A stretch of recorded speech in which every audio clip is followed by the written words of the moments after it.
but he still finds women attractive. And he may be in a bed in a nursing home and he flirts with a nurse.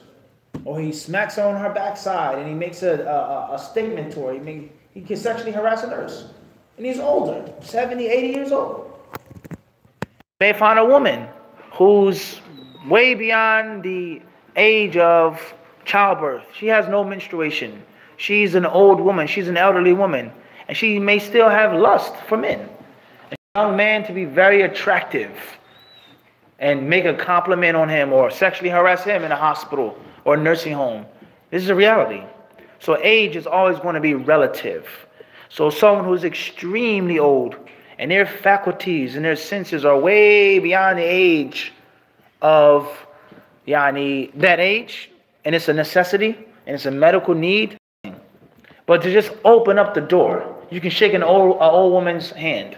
A lady who's 60 or 65, you can shake her hand. No. Kalam fadi. That's nonsense. And then who says that is not living in the real world. 65, 70, someone can still have a lust.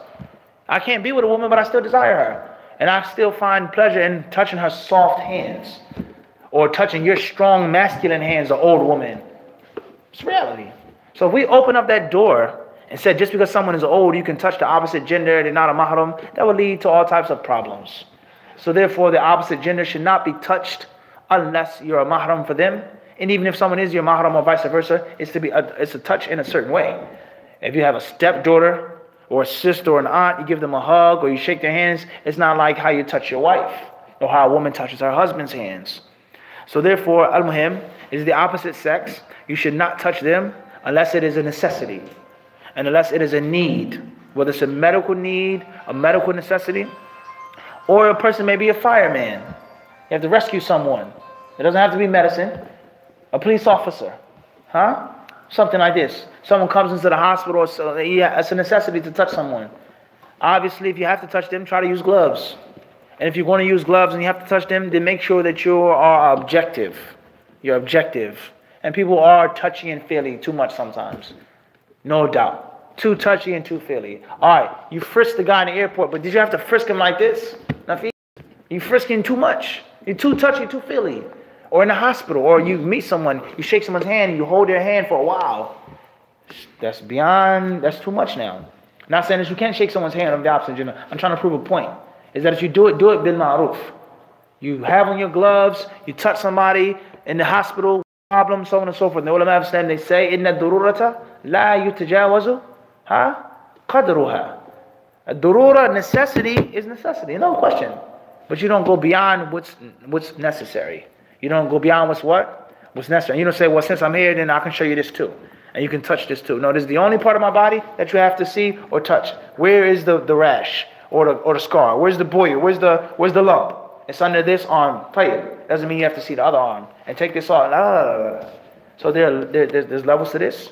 And just because someone is older doesn't mean that it's totally permissible for you to touch them. Nor is it totally permissible for them to dress how they want to. As many people mistakenly understand. وَالْقَوَائِدُ مِنَ النِّسَاءِ. Allah says retired women, old women. Allati, Allah says what? لَا يُنْجَنْ نِكَاحًا فَلَيْسَ عَلَيْهِنَّ جُنَاحًا غَيْرَ وَأَنْ Allah says what? For them to do what is what? أَنْ يَسْتَعْفِفْ.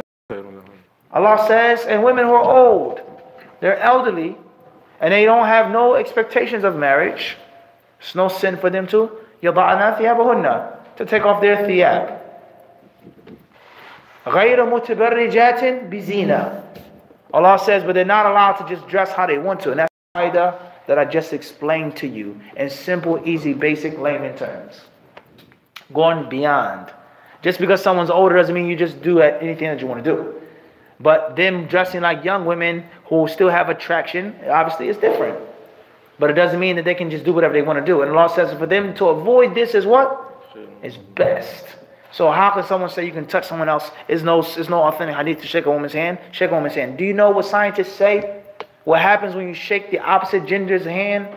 Do you know the science behind that 5-second or 10-second interaction? The warmth, the feeling, the energy. What happens when you shake someone's hand? Do you know what it is? Read what they say. And you'll see how ignorant you are as a mufti. And as a scholar of Islam. How ignorant you are. To say that shaking a woman's hand is of no fitna. It doesn't lead to anything. It's all yani nazaha. It's all clean and pure. That's not true. Scientifically, that isn't true. Islamically, that's not true. It's old doesn't mean that all of the rules change. That's the bottom line. But there are some rules that what? That do change. And necessity is one thing, medical necessity, and any other type of necessity. And Allah Azza wa Jalla knows best.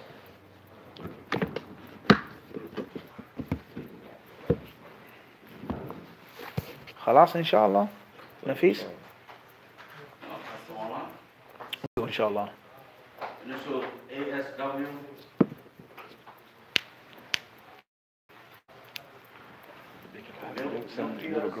California.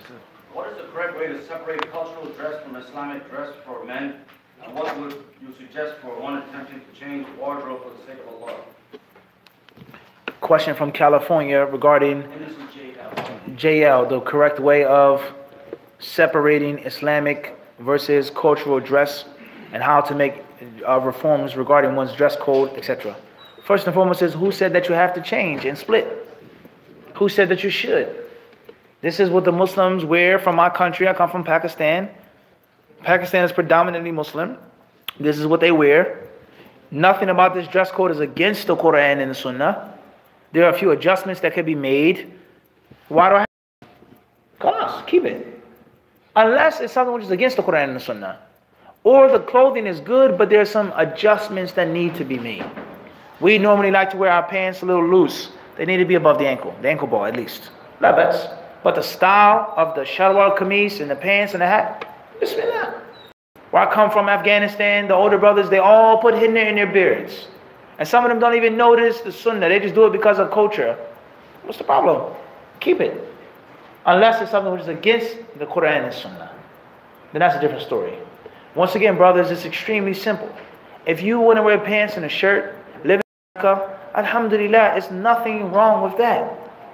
I have never said, and I don't think any true learned scholar, Allah knows best, is going to say that you can't wear pants. It's totally haram to wear pants and a shirt. What's the problem? Tafadhal, ya akhi, you want to wear pants and shirt? Bismillah. As long as your pants and your shirt is in compliance with the Quran and the Sunnah, not bad. Me, I want to wear a thobe. I don't criticize you. I don't talk about you. I don't look at you funny or any other way. Why are you looking and criticizing me? Ibn Taymiyyah says, ya akhi, tafadhal, wear your pants and your shirt. I'll wear your thobe. Why is it bothering you? Why is it getting under your skin so much? Why are you making a campaign against a thobe or against niqab and gloves? It's not obligatory, a person may say, tayyib, but I want to wear it. I want to cover my face. Why is that harming you so much? Something's wrong now, guys, in which a person is caught up on someone else's dress code more than a person's character. You understand this? So if you want to wear a thobe or an izar, or if you want to wear pants and a shirt like traditional people wear, there's nothing wrong with that. As long as it is in the boundaries of Quran and Sunnah. Bottom line. As long as in the boundaries of Quran and Sunnah. As far as if people are pressuring you to wear it in the traditional way, like hijab, or even isbal, why are your pants so low? Or why are you covering your hands and your face? Why is your garment so big? Just wear the traditional kimar with the makeup and, you know, what's the big deal? Your gold and your henna is out. It's no big deal. Then you educate them. And you teach them about the righteous scholars from your country. In Pakistan, there are people there who have knowledge. They speak our language. They speak our dialect. They eat the same foods that we have. And look how they dress. I mean, look, he's from Pakistan too. Look at his beard. Look at his clothes. He's no Arabian scholar of this. He's Pakistani like we are. So why can't I be like him? What's the problem? What's the big deal? So just culture doesn't mean that it's correct, as we all know. And the proof of that is that we live in these Western countries. My family is not an immigrant family. My family is very old in the United States. Many people, they think I come from a country. Are you Somali or from Kenya? Or are you from Chad or Nigeria? No. My family is black American, normal American. So I don't have no other cultural influence. But we know that many Muslims who do come from other countries, many Muslims, they come to the United States or the UK or Canada, and they do things very differently than how they used to in their countries. Why have you changed your customs and your cultures? Why don't you walk around barefoot anymore? Why is your house of this size? Not like how it is in your country. Or even if you're rich in your country, it's different in America.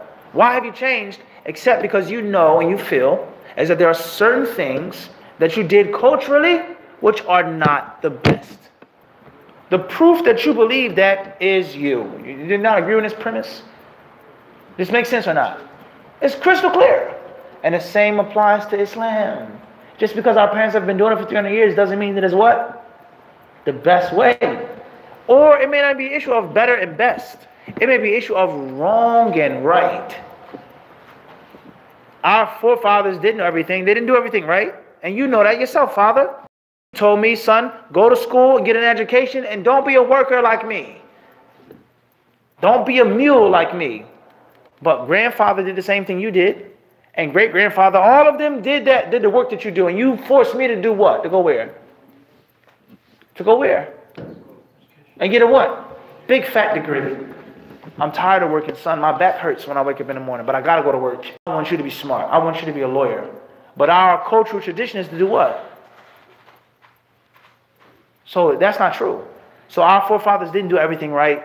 They didn't do everything in the best way. And if that's the worldly issues, then it can also apply to the deen. And that's simple.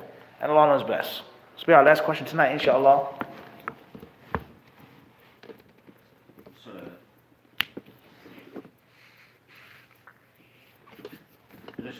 From London, UK. Assalamu alaikum. Regarding the body parts, speaking on Yawm al-Qiyamah, this is only for the disbelievers/wrongdoers. Question says, regarding the body parts that will be brought to bear witness, that will talk and speak on the day of judgment, is it only pertaining to the disbelievers? I'm sorry? Does asking Allah over and over for the same thing mean you're displaying? That's a different question. That's a different question. No, that's yeah, two different questions. So, al-Muhim, when you read those verses in the Quran al-Kareem, and you read those hadiths of the Prophet ﷺ, I would humbly say 9 out of 10 times it's talking about what? Siqat fi masaq, man. Well, it's talking about the kuffar, what? Or at least the munafiqeen. 9 out of 10 times Allah, He mentions these things and He's talking about the kuffar and the munafiqun. So one may say that this is specific to the non-believers who reject and who do not believe. One could possibly say that. And another person may say is that the concept of qiyamah and the concept of a person being brought to account for his or her deeds, and the concept yawma, how Allah says, one in which the ashhad, the witnesses will all bear witness, is general for believer and for non-believer. However, there lies no doubt, most cases those ayat are speaking about the kuffar and the mushrikun, alladhina yukadhibuna biyawmiddin, who deny and they need extra force for them to acknowledge. As far as the believer being scared and terrified, as far as the believer, his sins being covered and kept away from the eyes of the people, then we have that. As far as the believer, some believers being punished, we have that. You understand this? Certain deeds and acts interceding for you, we have that.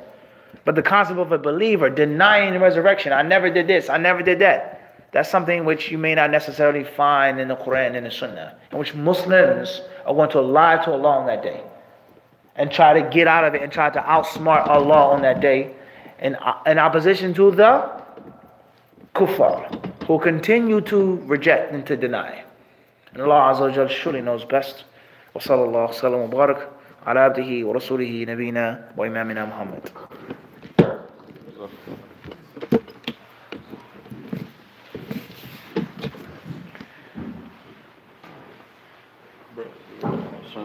Inshallah, if you guys, brothers, want to get some of your questions across, Sheikh Mufti always does classes on Thursday nights. The Q&As on Thursday nights.